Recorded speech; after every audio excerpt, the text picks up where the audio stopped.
All right, my name is Dennis Gill with the Americans in Wartime Experience, and today's date is 4 June 2021. I'm at the World War II weekend in Reading, Pennsylvania. I've got the pleasure to talk to Allan Makins. So, Allan, if you could just tell us a little about yourself. Where were you born? Where'd you grow up? Things like that. Born in Norristown, grew up in a little town called Roarsford. Typical small town in Pennsylvania back in the 90s. Everybody knew everybody. Right. You know, you couldn't do anything in trouble because your mom would find out about it, and then you get tail whooped twice if you tried to lie to her. That's kind of where I came from. Graduated high school in 2004, enlisted in the military in 2003 between my junior and senior years of high school. What branch of the service? Started out in the Army Reserves. Okay. And then I was there for about a year and a half, and then I transferred to the National Guard. Okay. Why the Army? My grandfather served in World War II. Okay. Both of my grandfathers, actually. One was a flight engineer on the B-29 and B-17, and the other one, I think, was an MP, if I can remember correctly. Okay. So kind of a family. Kind of a family thing, yeah. Okay. And what war or conflict did you have the pleasure of Operation serving? Iraqi Freedom. Okay. Did one tour over in 2009, Task Force Keystone. Okay. Other than you said your grandfather was in the military? Yeah. Any other family members? Two of my uncles served in Vietnam. One of my cousins served in Desert Storm. He was in the Navy. I forget what ship he was on off the top of my head. Okay. And then me coming through with the second part of the Iraq War. Right. So, you graduated in 2004. Yes, sir. So you were old enough to know what was going on September 11, 2001. Ironically, I remember 9/11 as clear as day. Yeah, I was a sophomore in high school when that happened. What goes through your mind when you're... I joined Civil Air Patrol, which is the Air Force Auxiliary Program, in 1999, thinking I wanted to go in the military anyway, so that was where I got my first start. And I think 9/11 was the tipping point for me to say, yeah, this is definitely something I want to go do. You know, on 9/12, I woke up and I'm like, yeah, let's go. Right. So you typically get a couple reactions. Some people will just, push back and say, I don't want any part of that because I know what's coming. We've been attacked and there's going to be many, many years of conflict. And then some people like you are just drawn to that. Yeah, my rationale is if I go to war, then maybe my two brothers don't have to. I got two younger brothers, so if I went and did the dirty work, so to speak, then they didn't have to. Right. What did you do in the Army? So I actually hold 2 official MOSs plus 2 unofficial MOSs. My first MOS was 91 Alpha, which is biomedical equipment tech. I think it's a 68 Alpha now. So I worked on hospital equipment. Okay. And then I always wanted to go fly. Civil Air Patrol instilled in me a love in aviation, so I tried to drop a warrant packet to go to flight school, and well, the Army figures they spend enough money on me being a biomed that I can't go fly helicopters. So I transitioned out of that, got a conditional release out of my reserve unit, and then transferred into the National Guard in 2006 as a aircraft powertrain mechanic, more commonly referred to as prop and rotor. Okay. And that was in the Guard. That was in the Guard. Yeah. So that's what you always wanted to do, or? I've always wanted to fly. I mean, I'm a late '80s kid, so growing up watching Knight Rider, Airwolf, A-Team, all that stuff. Yeah, I've always Top Gun. I always wanted to go fly. Okay. Where do you enter your basic training? I went in July of 2004. Okay.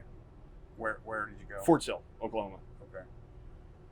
And then from there you go to Shepherd Air Force Base for 44 weeks of advanced training for biomed. Okay. 44 weeks. 44 weeks. Wow. The only MOS that's longer than that is the what are they? X-ray techs. Okay. Yeah. Okay. And did you deploy at all? Not with that MOS at all. Okay. No. So eventually, how long were you in the reserves? Officially 3 years. Okay. And then, like I said, I got a conditional release from my chain of command to transfer into the National Guard because that's where I picked up the prop and rotor MOS. And then they sent me to Fort Eustis in 2007 for school down there. Okay, so you're working on rotary wing Yes. airplane. So yes, helicopters. helicopters. Okay. And I'm not what they call airframe specific. Like I didn't work on just a Chinook or an Apache or a Black Hawk. Okay. I'm what they call component specific as a proper rotor mechanic. Okay. So anything that keeps a helicopter in the air, the main rotor, the transmission, the gearboxes, once it takes off the ground, it's all my responsibility. Okay. Okay. But you don't fly on the aircraft. So if you have a Huey or something with a... No, I mean, yes and no. I'm not a crew chief, so I'm not normally on the aircrafts. Okay. But there are times where you would do what's called a maintenance test flight. We did a couple of those in Iraq where they would come in and be like, hey, did you work on bird XYZ? Right. Well, I mean, if you're coming and asking me if I worked on bird XYZ, more than likely you already know the answer to that. They'd be like, all right, go grab your kit. You're flying in 20 minutes. Okay. Cool. Okay. How long is the training for that? For proper rotor school, I think it's 18 weeks of just the initial mechanics portion of it. Okay.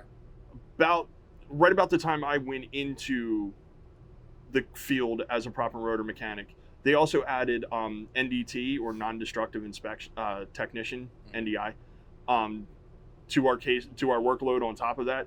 So not only am I working on these things, but I'm also doing the dye penetrant, mag particle, X-ray, eddy current, and ultrasound inspections on these things. So what we're looking for is defects before defects pop up. Cracks and things Cracks like that. and cracks, metal fatigue, that kind of stuff. Yeah. Okay. And when do you deploy to Iraq? February 5th, 2009. Okay. My 23rd birthday. And do you deploy with a squadron, or are you not squadron specific, or how does that work? In the Army, I deployed with what was called the 28th Combat Aviation Brigade. Okay. Which is actually the largest aviation branch in the National Guard. Okay. And I think they're the third largest throughout the Department of the Army. Okay. So, I think I want to say my battalion alone had close to 700 people in it, and we were an intermediate level maintenance battalion. So what happens is in the Combat Aviation Brigade, you have headquarters company, then you would have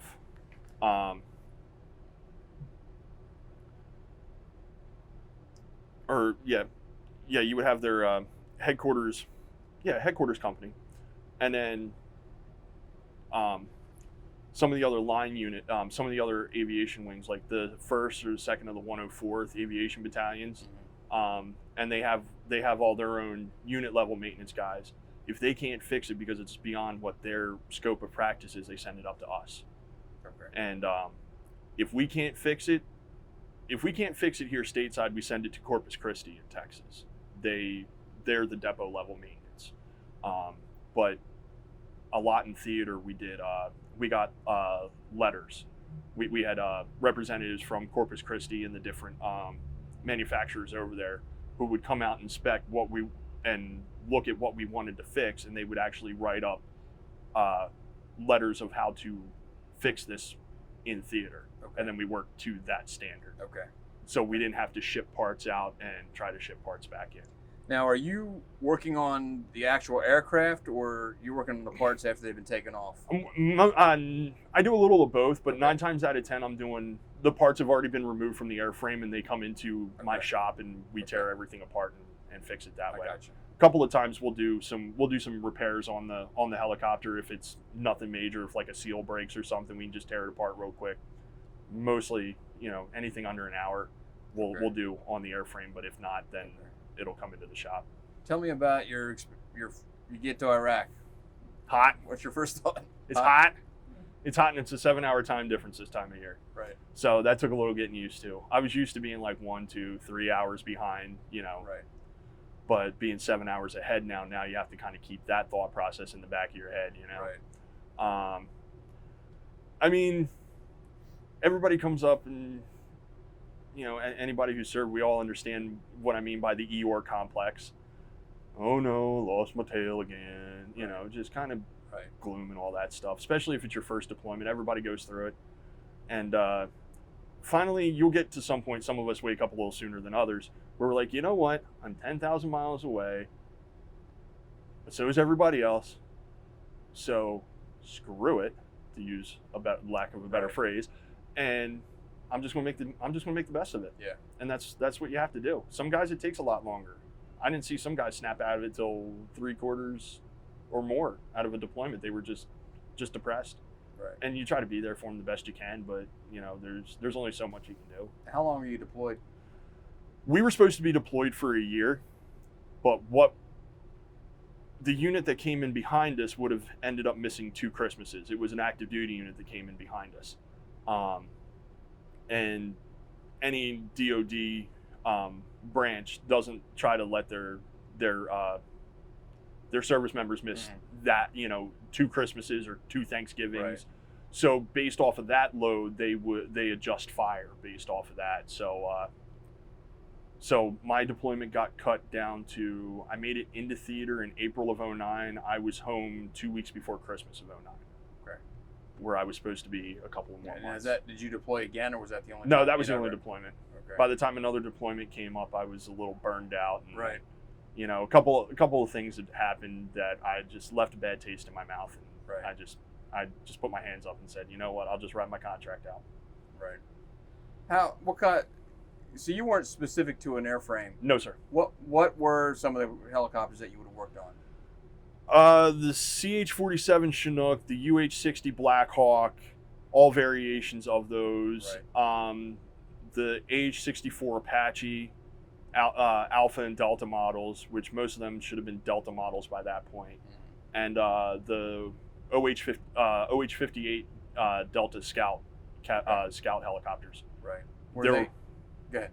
There were a couple of other ones, but you know, those were the main ones that we put the most time in on. Were there any that were a real bear to keep up in the air? Well, if you think about a helicopter, about 5,000 moving parts all trying to rip each other apart at the same time. No, each one kind of presented its own unique challenges. The Apaches were pretty clean to work on compared to the other two. Right. Because it was a lot of elastomeric bearings, which are rubber and then thin sheet of metal, which seems to be the way of aviation going. The Chinook is a wet head or an oil-based head, so that was always fun trying to drain that bad boy out. And then the Blackhawk, there we go.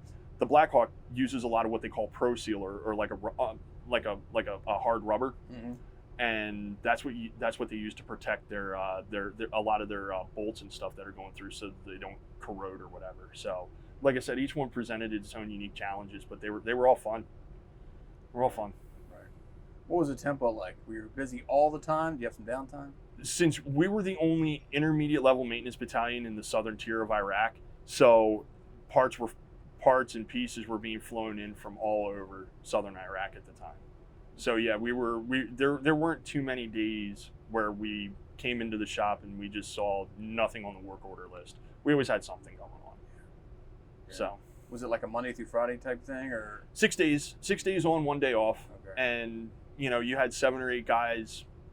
So we ran 2 shifts. We ran a day shift and a night shift. Right. 07 to 1900, 1900 to 07. And we split up the workload accordingly. So day shift, we handled a lot of the rotor heads, the repairs on the rotor blades, that kind of stuff. Where the night shift guys did the swash plates, the bell cranks, all that stuff. Because there weren't as many people around trying to crawl around on a helicopter at those hours. So it was easier for them to get in there and work on those. Right. Did you work on? Was it just Army aircraft, or primarily? I mean, if any of the other branches ran into a problem, it probably wouldn't have been anything for them to ship stuff over to us, because they're all very similar. Mm-hmm. It's just because we were an Army maintenance battalion, that's mostly what we fixated. Right. What were you doing when you weren't working on helicopters? Oh Lord. There was a time for a little bit there I was on what they called force protection. So I actually got to meet a lot of the local nationals over there. A couple of them I keep in contact to this day, 11 years later. Right. And So we were protection for those guys to come on to base to do work. These guys were getting paid 10 times the amount that they would get paid on the local economy coming in. Right. So that was a 6 on, 1 off rotation, and usually Sundays were the days off for that, because that's,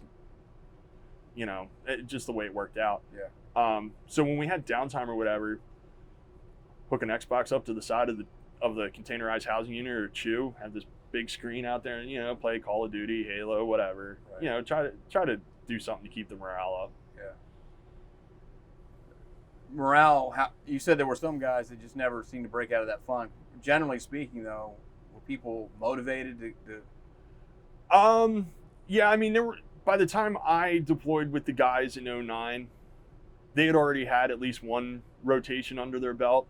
So you tried to hitch your wagon to one of those guys, so to speak, to learn real quick, how to handle yourself and how to conduct business when you're downrange and all that stuff. Just some guys just, for whatever reason, they alienated or isolated themselves, and like I said, you try to do the best you can, but there's only so much you can do with it. Right. How do you communicate with family? Very expensive internet. Very expensive internet. Paid like $100 a month for slower than dial-up. Oh yeah. Wow. Oh yeah. Because it was one company that had the contract. So, I mean, you still had the telephones and stuff that you could go down and call and stuff, but Skype had just become a big thing when I was over there. So, the fact to have a headset and stuff that I could just make phone calls from my laptop in my little CHU, which was probably about 1.5 the size of the room that we're in now. Yeah. And you had 2 Joes in that room.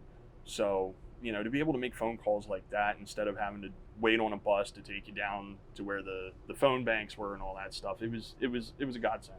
Right. Right. How about the people, the local people? Do you have much interaction with them? Yeah, I had a lot of interaction with them, especially on my time on the force protection I spoke about earlier.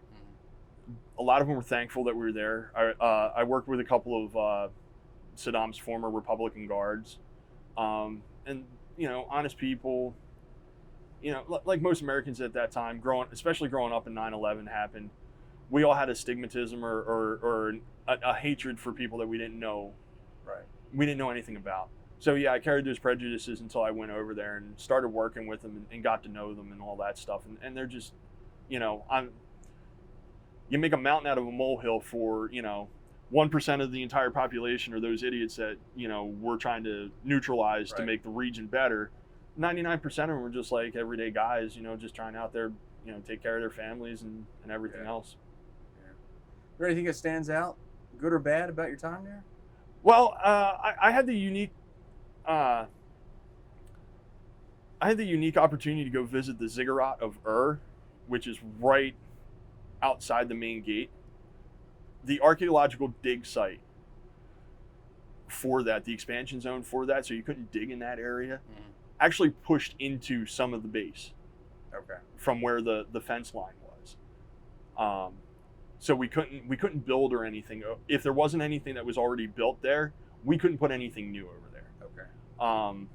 And another place right out, and I'm talking literally right outside the wire. This is the wire here. We are talking about a house this big. What's left of the house.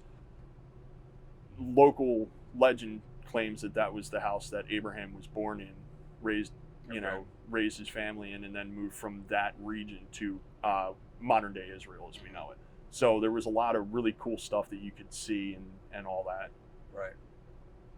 And you take advantage of that as much as you could? Yeah, one of the few times I left the wire. I mean, I'm a helicopter mechanic, so there was really no need to, I was a fob-it, as they called them, guys who didn't leave the fob or forward operating base. Okay. Which is fine with me, and then I signed up to be a helicopter mechanic, not a lead shield, so no offense to the guys who did that. We need those guys too, but, we had any chance I got to go leave the wire and go take a perspective from a different idea, from a different area. I always took advantage of it. Why not? Who knows when the next time I was going to make it over there, if any. If ever, yeah. Now, when you're in the Guard, you're part-time, correct? That's not your full-time job. Or were you full-time? So, during that point, I actually held a couple of full-time different jobs. Okay. primarily I was a firefighter EMT locally in, the area around here. But I did for a while actually work as a helicopter mechanic up at Fort Uniontown Gap, which is where my unit was based out of. So there are guys in the Guard who have the opportunity to work as full-time maintainers of the aircraft that are up there. And that's what they call a dual billet slot. So you have to be a member of the Guard in order to have your job there. Like you can't get out of the Guard and still keep your job there, unless it's for like a medical reason or something like that. You're medically retired. So I did that for a little bit, and then I went back up. I did that from 07 to 09. Left there to get deployed, and then I got burned out of working on helicopters, so I decided to go back into the fire and EMS world, and actually went up there for a little bit as a paid firefighter up there. So it was a unique experience. Yeah. What's your homecoming like? You've been gone for most of a year. Snuck in the middle of the night.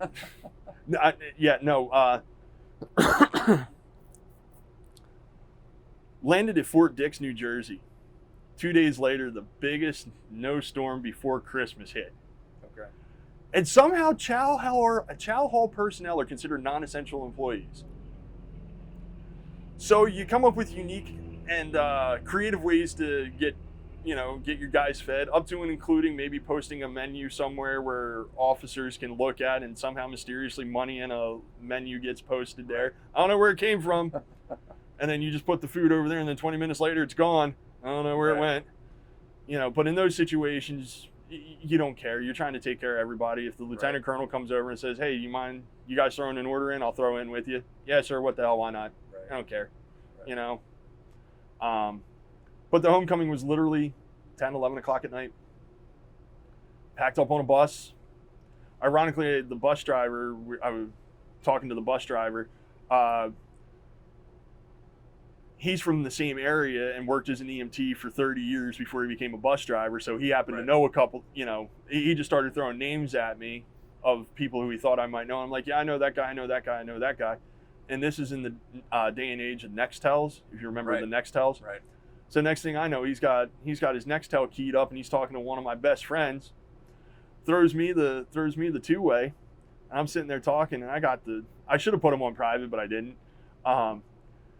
And all I heard him ask was, "Hey, where are you guys at?" Bus driver tells him where we're at. He's like, "Damn, you guys are like 3 miles past the interchange. If y'all would have came up with this a half hour ago, I'd have 4 ambulances lined up with beer sitting on the side of the road." And all you heard from the back of the thing was the battalion commander, "Turn the bus around!" Which we didn't, obviously, but because we couldn't, we were under orders that we couldn't drink until we got home. So it was So it was probably about 10:30, 11 o'clock at night. Mom, dad, girlfriend all came up and all that stuff. So, but it wasn't. We had a police escort for a little, to get on to base, but it wasn't anything major. It wasn't like, New Jersey State Troopers brought us over to the Pennsylvania border, and then the Pennsylvania Troopers took over and ran us all the way up. It wasn't anything like that, It was just easy, quiet, the way I like it. Nobody knows. Right. So, looking back on your time in Iraq, is there any? I mean, you're away from home and you're in a war zone. There are issues. I get it. Any regrets that you did it? Not a one. Not a one. I wouldn't change a darn thing of what I did. I had a blast. The only thing I would change is some of the guys that we came home with everybody, but I think there's 5 or 6 of them that have joined the 22 club. So some of those guys, I wish I still had them back because they were just great guys. But some guys died of cancer too, and still can't figure out if us over there is what led to it. But I wish I had some of those guys back. But other than that, no, I wouldn't change a darn thing. It was what I was asked to do. It's what I wanted to do. I went in the military at 17 knowing we were at war. We had just pushed into Iraq. Let's see here. I enlisted in July of 03. I think it was end of March, early April 03, I think is when we pushed back in to Iraq for the second time. So it wasn't, when I signed up for this, I knew where I was going. It was just a matter of time. Yeah. So, How do you think your experiences shaped your life? I mean, it shaped my life tremendously. Everything I do, the way I walk, the way I talk, the way I am with people, both good and bad, unfortunately, because I might have been a fobbit, but there's anybody who says that war didn't change them at all, there's a liar. Right. There, you go over and you go see stuff, and like I said, I was mainly just hanging out with my buddies, but you're 10,000 miles away. We called it Groundhog's Day. We did the same thing every day over there, but the world doesn't stop turning over here. Right. So you go from one extreme over there where you were doing the exact same thing every day. You get up at the same time, go to the shower at the same time, all this stuff. Then you come back home and it's the hustle and bustle. I couldn't tell you how long it took me to get reacclimated. Mm-hmm. If I just come home from Iraq yesterday, like it was in 2009, I wouldn't be able to stand out here in the crowd that's out here. Yeah. I just couldn't do it because I'm so used to having so much room. Right. One of the missions of our project is to take stories like yours, capture and preserve them, so people who aren't even born yet can watch them. No, that's scary. What message would you like to send somebody that might be watching this in 100 years?